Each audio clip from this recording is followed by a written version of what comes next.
মনরেগার ১০০ দিনের কাজ আজকের দিনের সবথেকে আলোচিত একটি বিষয়। পশ্চিমবঙ্গে বিগত ৩ বছর ধরে ১০০ দিনের কাজ বন্ধ। ২০২১ সালের ডিসেম্বর মাসে রাজ্য সরকারের বিরুদ্ধে ব্যাপক দুর্নীতির অভিযোগে মনরেগা আইন ২০০৫-এর ২৭ নম্বর ধারাকে সামনে এনে কেন্দ্র সরকার ১০০ দিনের কাজ অনির্দিষ্টকালের জন্য বন্ধ করে দেয় এবং শ্রমিকদের মজুরিও আটকে রাখে। কিন্তু ৩ বছর অতিক্রান্ত হয়ে গেলেও এখনও কোনো দুর্নীতিকারীকে সাজা দিতে পারল না কেন্দ্র সরকারের সুবিশাল তদন্ত বিভাগ। খুব সহজেই বিষয়টি রাজনৈতিক তরজায় রূপান্তরিত হয়।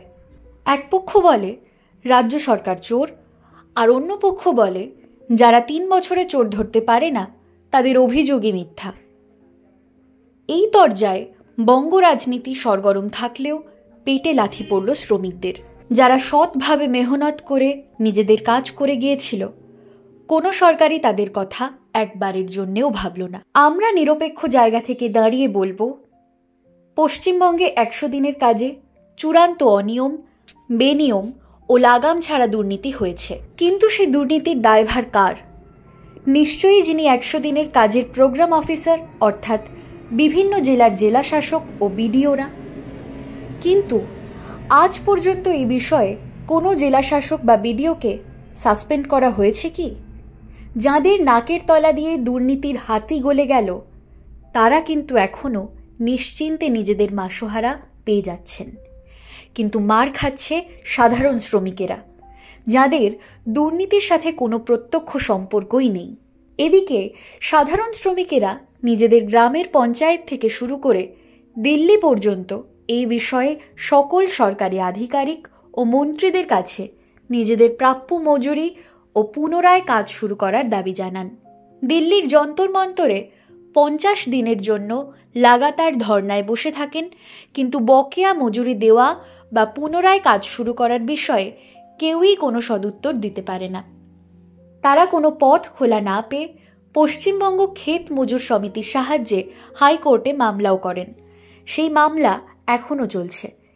এরই মধ্যে ২০২৪ সালে লোকসভা নির্বাচনের প্রাক্কালে মাননীয় মুখ্যমন্ত্রী মনরেগা দিবসের দিন অর্থাৎ ২রা ফেব্রুয়ারি ধর্না মঞ্চ থেকে ঘোষণা করলেন রাজ্য সরকার শ্রমিকদের বকেয়া মজুরি মিটিয়ে দেবেন এবং মনরেগার ১০০ দিনের কাজের পাশাপাশি তিনি ঘোষণা করলেন কর্মশ্রী প্রকল্পের, যেখানে রাজ্য সরকার আরও ৫০ দিনের কর্মসংস্থান করবেন। বিগত লোকসভা নির্বাচনে রাজ্যে তৃণমূল কংগ্রেসের জয়ে যা এক বিরাট ফ্যাক্টর রূপে কাজ করেছে। কিন্তু কর্মশ্রী প্রকল্পের বাস্তবায়ন নিয়ে উঠল প্রশ্ন।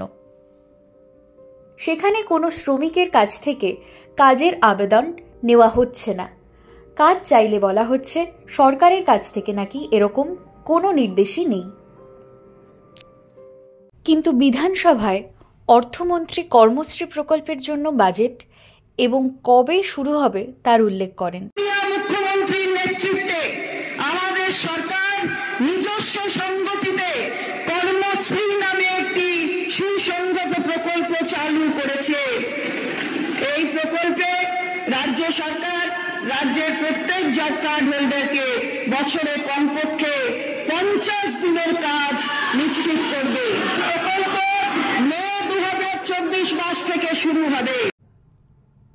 আবার এই প্রসঙ্গে গত ডিসেম্বর মাসের ৩ তারিখে দিল্লির কনস্টিটিউশন ক্লাবে সাংসদ দোলা সেনও বলেন, स्टेट गवर्नमेंट की तरफ से हमारे ऑनरेबल चीफ मिनिस्टर ममता दी उन्होंने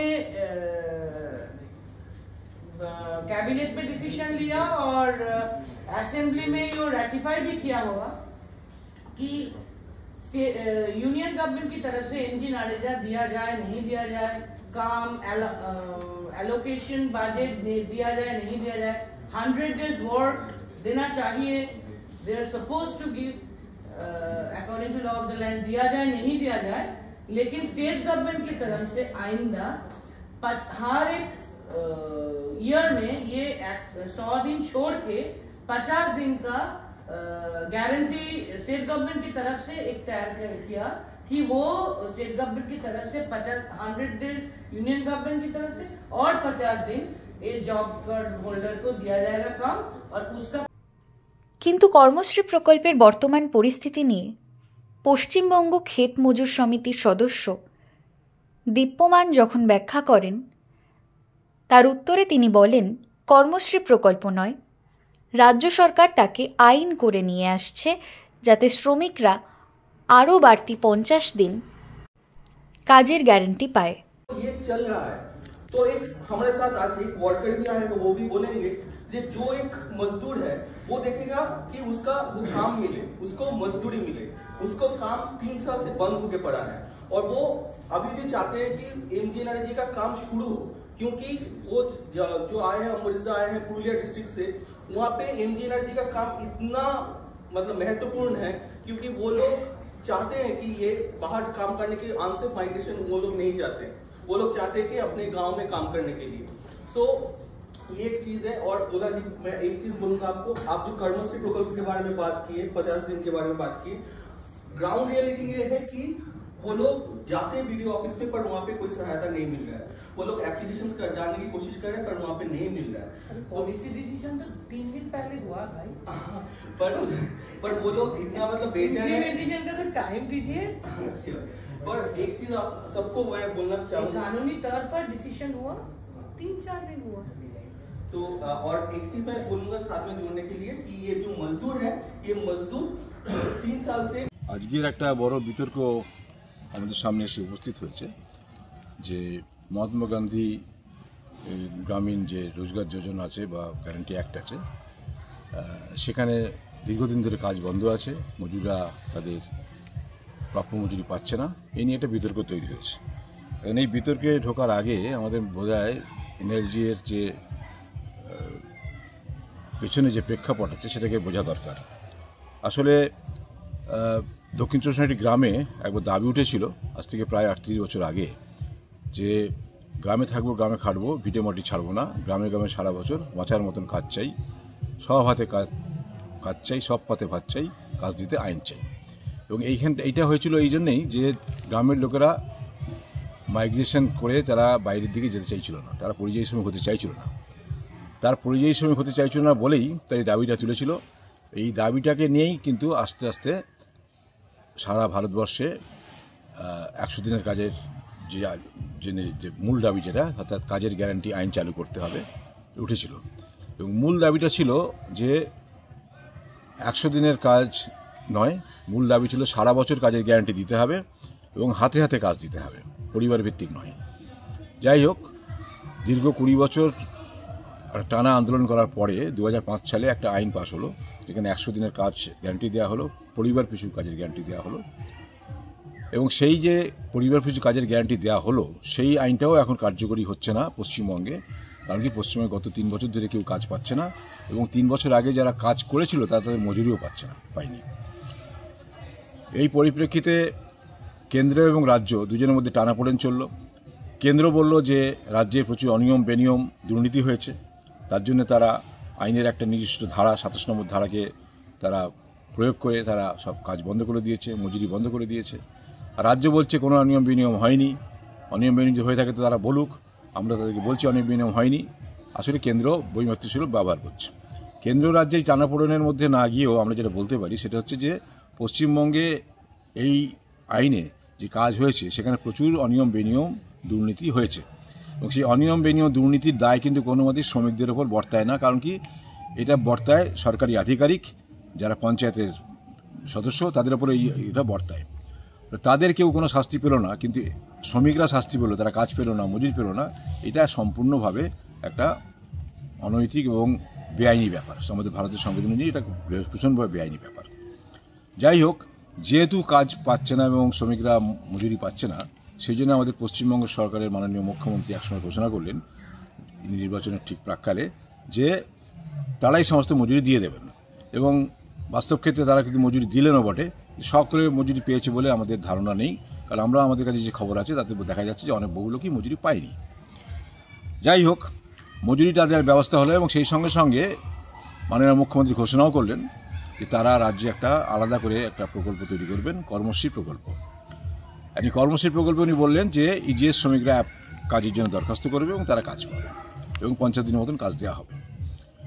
বাস্তব অভিজ্ঞতাটা কী হলো? বাস্তব অভিজ্ঞতা হচ্ছে শ্রমিকরা যখন এই কর্মশ্রী প্রকল্পতে আবেদন করার জন্য বিডিও অফিসে বা পঞ্চায়েত অফিসে গেল, তখন তারা তাদের আবেদনপত্র জমা দিতে পারলো না। কারণ কি, আবেদনপত্র নেওয়ার জন্য যে নির্দেশ দেওয়ার কথা ছিল সরকারের পক্ষ থেকে, সেই নির্দেশ নাকি তাদেরকে ছিল না। ফলে কর্মশ্রী প্রকল্পটা প্রথম থেকেই বোঝা গেল যে এটা একটা যেন শ্রমিকদের সঙ্গে যেন চালাকি করা হচ্ছে। পরবর্তীকালে আমরা দেখলাম যে বিধানসভাতে মুখ্যমন্ত্রী বললেন তারা বিশাল একটা কর্মদিবস তৈরি করেছেন, কিন্তু আমাদের বাস্তবিকতা কী বলছে? আসলে নতুন করে কোনো কর্মদিবস তৈরি হয়নি। বিভিন্ন সরকারি ডিপার্টমেন্টে যে ইঞ্জিনিয়াররা যে সমস্ত ঠিকাদাররা কাজ করতেন, এই ঠিকাদাররা তারা নির্দিষ্ট সংখ্যক শ্রমিকদেরকে কাজে লাগাতেন এবং সেই শ্রমিকদের কাজে লাগিয়েই তারা এই প্রকল্পগুলোর কাজগুলো করতেন এবং সেই শ্রমিকরাই তাদের সেই ঠিকাদারি কাজে কাজ করছে। তাদের শুধুমাত্র মানে পরিবর্তনটা হলো তাদের শ্রমিক হিসেবে তাদের নামের পাশে জব কার্ড নম্বরটাগুলো দিয়ে দেওয়া হলো। আসলে কিন্তু বাড়তি কোনো কর্মসংস্থান হলো না, এবং বাড়তি কর্মসংস্থান হলো না, অথচ দেখানো হলো যে প্রচুর কর্মসংস্থান হয়েছে। এটা আমরা মনে করি যে শ্রমিকদের সঙ্গে একটা বিরাট ধোঁকাবাজি হয়েছে।